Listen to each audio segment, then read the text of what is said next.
नमस्कार दोस्तों। आज 2 दिसंबर को फोर्थ शिफ्ट में मेरा एग्ज़ाम था सीजीएल का। आज जो कि सेंटर था फरीदाबाद में। तो मैं गया था अभी आया थोड़ी देर पहले कि मैं अराउंड 9 बजे के आसपास घर पहुंच गया था। तो अभी मुझे वीडियो बनाने का टाइम लगा। मुझे लगा कि यार एक थोड़ा सा वीडियो बच्चों के लिए बनाई जाए, दोस्तों के लिए जिनका भी एग्ज़ाम आने वाले शिफ्ट में आने वाले डेज़ में है। तो वो बेसिकली क्या मतलब मैं पर्टिकुलर जीएस की बात करूँगा, क्योंकि बाकी मेरा इतना अच्छा है नहीं। मैथ्स मेरी बहुत ही पुअर है, रीजनिंग ठीक ठाक है और इंग्लिश भी ठीक ठाक है। राइट, तो मैं बेसिकली मैं जो मेन बात करूँगा मैं जीएस के रिगार्डिंग बात करूँगा। और जीएस में जैसे कि जो सीजीएल का जो नया रूल आया है कि इसमें आप क्वेश्चंस बता नहीं सकते हैं, तो डेफिनेटली मैं क्वेश्चन नहीं बता पाऊँगा। एंड वैसे तो यूट्यूब पे आप खोजने जाएंगे तो आपको यूट्यूब पे क्वेश्चंस मिल जाएंगे जो फोर्थ शिफ्ट में जितने भी शिफ्ट में एग्जाम हो रहे हैं सबकी आपको जो मेमोरी बेस्ड क्वेश्चन है वो आपको मिल जाएंगे। बट मैं खिलाफ नहीं जा सकता हूँ एसएससी के, तो आई विल सॉरी कि मैं नहीं बता पाऊँगा। बट हाँ, मैं टॉपिक्स बता दूंगा आपको कि कौन से टॉपिक। मैं आपको 2-3 टॉपिक ऐसे बताऊंगा बहुत इंपॉर्टेंट, जो कि जिनसे कि शॉर्ट रहेगा कि 99% आप देखेंगे कि आपको एग्जाम में क्वेश्चन मिलेंगे, पक्का मिलेंगे। राइट, बाकी 4-5 टॉपिक जो हैं वो कॉमन रहेंगे। राइट, तो मैं बताऊंगा कि पेपर का लेवल कैसा था और कट ऑफ क्या रह सकती है। एक्चुअली एक्सपेक्टेड कट ऑफ जो बच्चे जो टीचर्स जो कह रहे हैं, हमारी जो यूट्यूब कम्युनिटी है वहाँ पे जो कह रहे हैं कि कट ऑफ इस बार बहुत ज़्यादा कम जाएगी, क्योंकि वैकेंसी काफ़ी ज़्यादा है इस बार। क्योंकि मतलब रिकॉर्ड वैकेंसी इस बार एसएससी ने रिलीज़ की हैं सीजीएल के लिए। तो उसके बारे में बात करेंगे, क्या वाकई में कट ऑफ इतनी कम जा सकती है, और बच्चे जो अभी कह रहे हैं कि हम इतने अटैम्प्ट करके आ रहे हैं तो उनकी सच्चाई क्या है। क्योंकि मैंने भी जो मेरे साथ बैठे हुए थे उनसे मैंने पूछा कि भाई तुमने कितने अटैम्प्ट किए, क्या एक्यूरेसी थी, उसके बारे में हम डिस्कस करते हैं। राइट, तो चलिए चलिए शुरू करते हैं आगे। देखिए, अच्छा सबसे पहले मैं आपको ना प्रीवियस ईयर के मार्क्स बताता हूँ कि मेरे प्रीवियस में मार्क्स कितने आए थे और मेरा जो सीजीएल का टियर 1 रह गया था उस टाइम पे, तो वो किन कारणों से मेरा सीजीएल का टियर 1 रहा था। मैं बिल्कुल लॉयल्टी के साथ बताऊंगा कि मेरा जो सीजीएल जो टियर 1 रहा था वो मैथ्स के कारण रहा था मेनली। और एक्चुअली मैं अगर टू वेरी फ्रेंकली मैं बताऊं कि मैं इतना सीरियस था भी नहीं लास्ट ईयर, पिछले मतलब काफ़ी टाइम से सीजीएल के लिए कभी भी मैं इतना सीरियस नहीं रहा। क्यों? क्योंकि मुझे पता है कि मेरा मैथ्स बहुत ज़्यादा वीक है। और टियर 1 अगर किसी तुक्के से हो भी गया मेरा, तो मुझे पता था कि टियर 2 में जो मेंस का एग्ज़ाम होता है 200 नंबर का मैथ्स का, वहाँ पे मेरे लिए क्या बोलते करना बहुत ज़्यादा मुश्किल लगा, बहुत ही ज़्यादा मुश्किल होता। तो इसलिए I was not serious that time. But अभी मैं बहुत ज़्यादा सीरियस हूँ सीजीएल के लिए एक्चुअली, क्योंकि मुझे पता है कि पैटर्न आप सभी को होता है कि पैटर्न काफ़ी हद तक चेंज हो चुका है सीजीएल का। और ये टियर 1 क्वालिफाइंग और टियर 2 में आपके पास में जीएस भी, आपके पास जीएस भी होगी और रीजनिंग भी होगी। ठीक है, एज वेल एज की मैथ्स और इंग्लिश तो आपके तो थी ही। राइट, तो मैं अब प्रीवियस की अगर मैं प्रीवियस ईयर के क्वेश्चन की बात करता हूँ मार्क्स की, तो देखो मैं देखिए चलिए शुरू करते हैं। देखो, मैं इसलिए बोल रहा हूँ कि मैथ्स के बारे में ज़्यादा कुछ कह नहीं सकता हूँ कि मेरे मैथ्स में प्रीवियस ईयर में एक्चुअली केवल 7 नंबर थे जी। Only 7 numbers I got in 2021 CGL. Right, मतलब बताना बड़ा मतलब एक, मैं सोच रहा था कि ना ही बताऊँ, क्योंकि बड़ी शर्म की बात है 7 नंबर। और मतलब कोई सोचेगा ये तुम सीजीएल दे ही क्यों रहे हो, मतलब इतने कम मार्क्स आए तुम्हारे। पर चलो ठीक है, कोई क्यों कुछ भी सोचेगा। ठीक है, उसके बाद अगर मैं बात करता हूँ तो रीजनिंग में मेरे आया, सॉरी, इंग्लिश में मेरे मार्क्स आए थे 37 आए थे इंग्लिश में।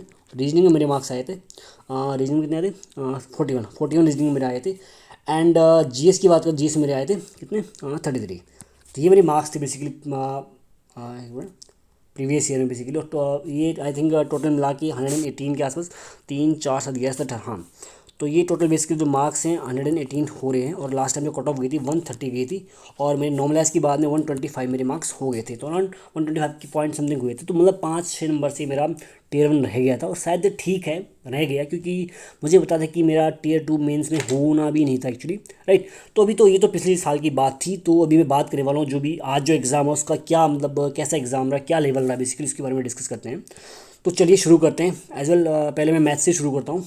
ठीक है, अगर मैथ्स की बात करूँ तो मैथ्स आई विल से कि देखो इस बार मैंने मैथ्स में काफ़ी मतलब बहुत ज़्यादा मैंने लगभग पिछले 2 महीने से केवल मैथ्स ही पढ़ रहा हूँ। मतलब मैथ्स में मैंने जीएस को बिल्कुल लगभग मतलब मैथ जीएस को मैंने बहुत ही कम टाइम दिया जीएस को। मैथ्स को मैंने बहुत टाइम दिया इस बार, लेकिन फिर भी मैंने मैथ्स में उस हिसाब से क्वेश्चन हो नहीं पाए। एडवांस मेरा बहुत ही पुअर है, मतलब ट्रिग्नोमेट्री और अलजेब्रा बहुत ही मतलब क्या बताऊँ मतलब कहना ठीक भी नहीं है। बाकी हाँ, मेंसुरेशन एंड ज्योमेट्री वगैरह ठीक ठाक हो जाती है। तो इस बार मेरे मैथ्स बेसिकली मैथ्स में 14 क्वेश्चन मेरे हो पाए। और लगभग मेरे हिसाब से सारे के सारे क्वेश्चन सही होने चाहिए, क्योंकि मैथ्स में कुछ गलत होने का कुछ मतलब बनता नहीं। बाकी हाँ, हो सकता है कि एक क्वेश्चन में मैक्सिमम कभी बाई मिस्टेक कुछ गलत हो जाता है कभी बार ह्यूमन एरर की वजह से, अदरवाइज जैसे होना नहीं चाहिए।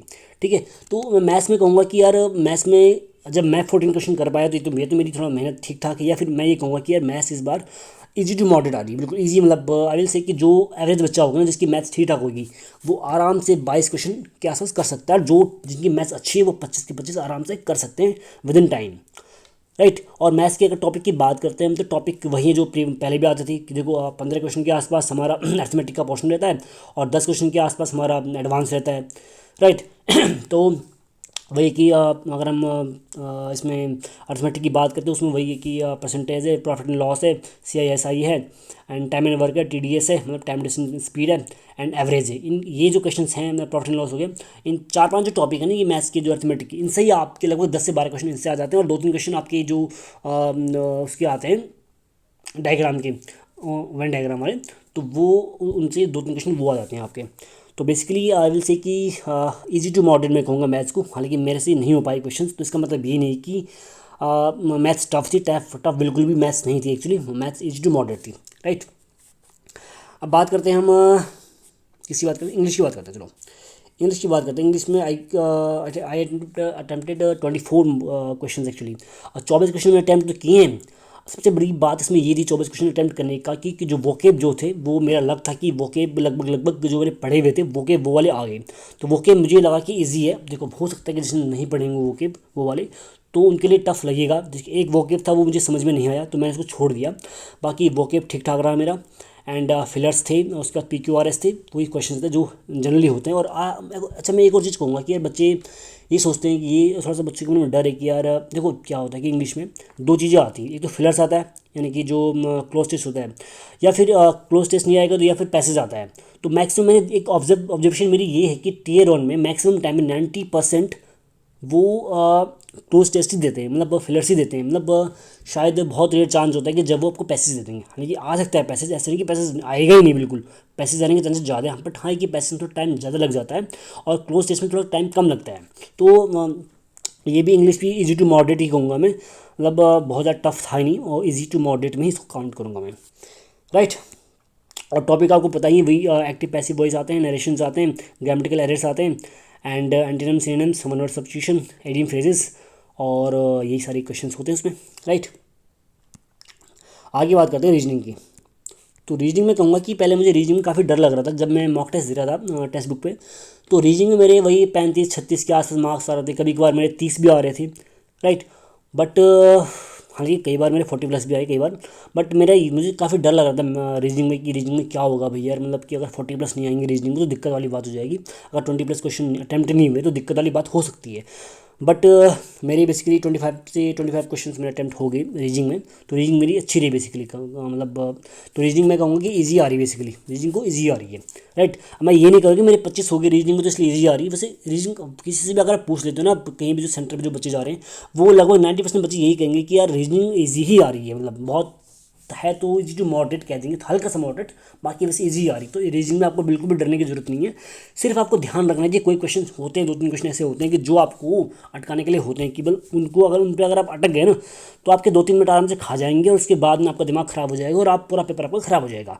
तो इसमें रीजनिंग का सबसे बड़ी सबसे बड़ी जो चीज़ होती है ना, वो ये होती है कि आपको क्वेश्चन को ज़्यादा टाइम देना बिल्कुल भी नहीं है। आप 20 सेकंडों अगर वो क्लिक कर रहा है तो उसको आप अटैम्प्ट कीजिए, अदरवाइज आगे बढ़िए, राइट। क्योंकि मैंने क्या किया कि मैंने आज क्या किया कि जब मैं रीजनिंग में देखो मेरा जो फॉर्मूला होता है ना करने का, जो मेरा पैटर्न होता है करने का, तो सबसे पहले मैं GS करता हूँ, फिर करता हूँ मैं इंग्लिश, फिर करता हूँ मैं रीजनिंग, फिर करता हूँ मैथ, ठीक है। तो ये GS और रीजनिंग मेरे 15 मिनट के आसपास, लगभग 15-16 मिनट में आराम से हो जाते हैं। रीजनिंग भी क्या बोलते हैं, फिर रीजनिंग में जाता हूँ, तो रीजनिंग में जब मैं आज गया तो रीजनिंग में पहला क्वेश्चन मेरे से हो गया, दूसरा क्वेश्चन में अटक गया, दूसरा क्वेश्चन मुझसे हुआ नहीं, मैंने उसको स्किप कर दिया। उसके बाद लगभग सारे क्वेश्चन हो गए, लास्ट के 2 क्वेश्चन थे वो मेरे से नहीं हो पाए।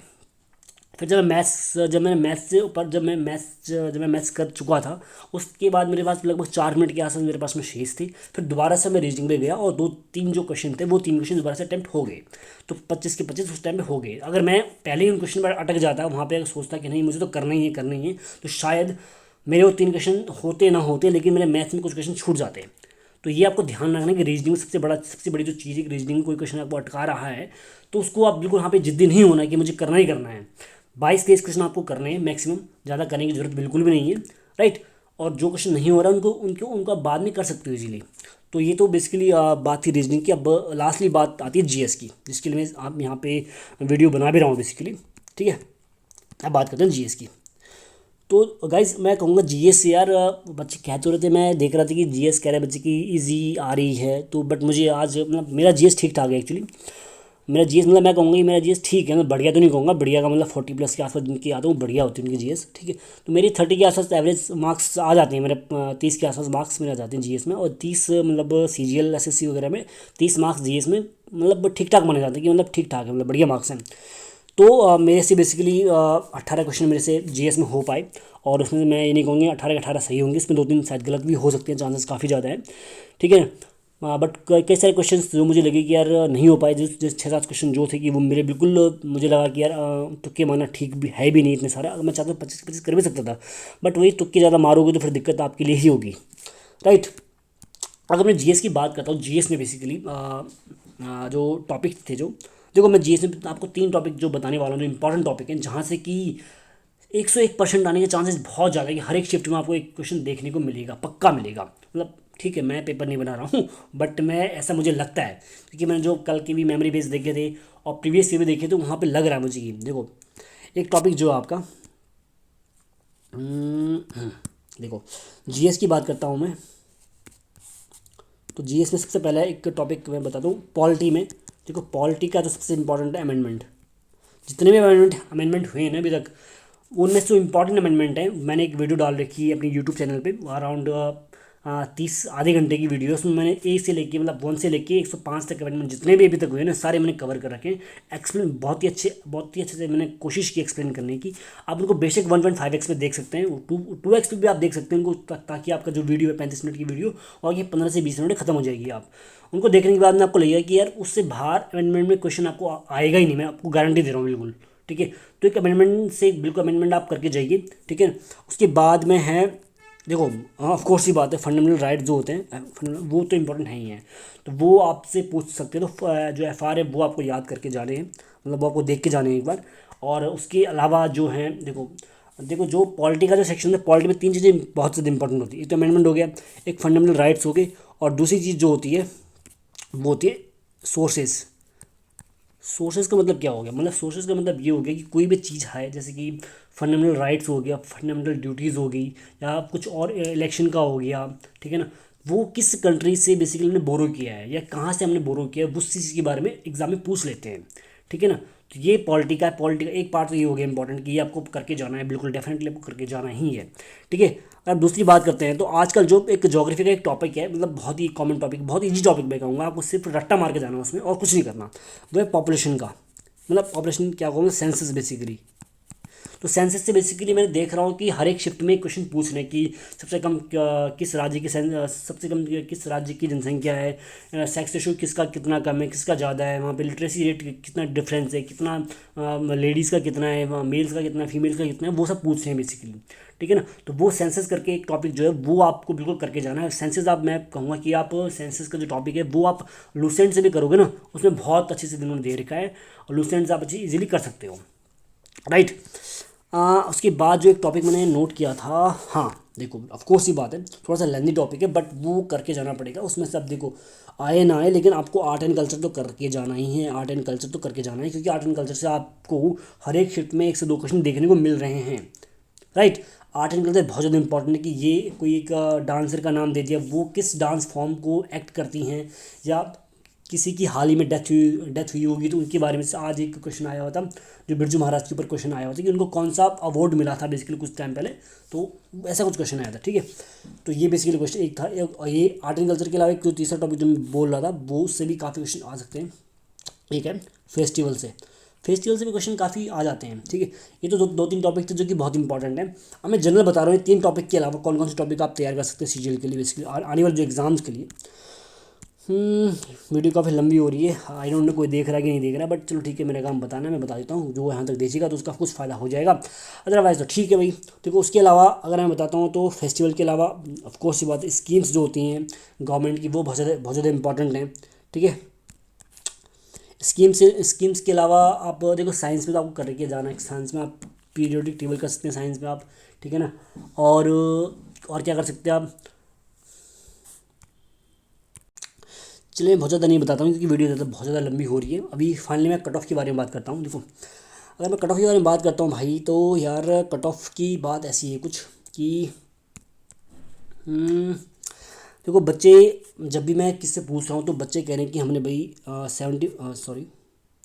75+ अटैम्प्ट कर रखे हैं, कोई कह रहा है 80+ कर रखे हैं, कोई कह रहा है 85+ अटैम्प्ट कर रखे हैं हमने, कोई कह रहा है 90+ अटैम्प्ट मैंने कर रखे हैं, राइट। तो यार, और जो सभी टीचर्स हैं जो यूट्यूब कम्युनिटी, वो कह रहे हैं कि कट ऑफ अराउंड, जो कह रहे हैं कि कट ऑफ बेसिकली जनरल के लिए जो कट ऑफ जा सकती है, चांसेस है कि वो 120 के आसपास कट ऑफ जा सकती है एक्चुअली, जो कह रहे हैं। अब जो बच्चे कह रहे हैं कि हम इस 80 के आसपास हमने अटैम्प्ट किए, तो उसके हिसाब से तो वो एक 60-70 नंबर लेके आ रहे हैं। बट इसका मतलब ये बिल्कुल भी नहीं है। देखो, 80 अटैम्प्ट करना, 90 अटैम्प्ट करना कोई बहुत बड़ी बात नहीं है, अटैम्प्ट कोई भी कर सकता है, लेकिन मेन बात है एक्यूरेसी, आपकी एक्यूरेसी कितनी है। अगर आपकी एक्यूरेसी 90% भी है तभी बहुत बड़ी बात है 90% एक्यूरेसी लाना।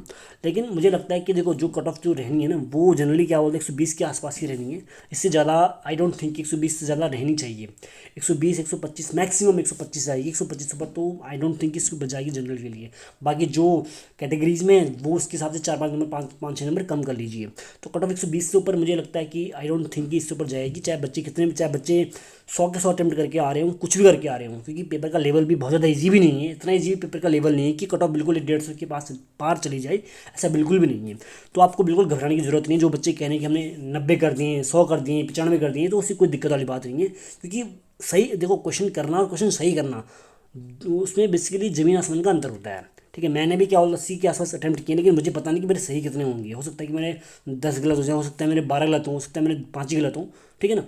तो मैं बहुत ज़्यादा श्योर नहीं हूँ। देखो मैथ्स में श्योर हो सकते हैं, रीजनिंग में श्योर हो सकते हैं, लेकिन जीएस में और इंग्लिश में थोड़ा श्योर होना थोड़ा सा क्या बोलते हैं मुश्किल होता है। मैक्सिमम जीएस में श्योर होना थोड़ा मुश्किल होता है, जीएस इंग्लिश में तो फिर भी आप श्योर हो सकते हैं, ठीक है ना। लेकिन जीएस में जो 5-7 जो क्वेश्चन होते हैं उसमें श्योर होना बहुत ज़्यादा मुश्किल होता है। और फिलहाल ये वीडियो थी, थोड़ा लंबी होगी, आप इस चीज़ के लिए मैं बिल्कुल सॉरी करना चाहूँगा अगर आपका टाइम वेस्ट हुआ हो तो। लेकिन आपको इससे कुछ फ़ायदा होता है ना, डेफिनेटली आप कमेंट कीजिए, चैनल को सब्सक्राइब कीजिए और वीडियो को लाइक कीजिए एंड शेयर कीजिए। So God bless you all and all the best आप सभी के लिए, बहुत अच्छा आप सभी का पेपर हो, ठीक है। And bye bye, take care, good night.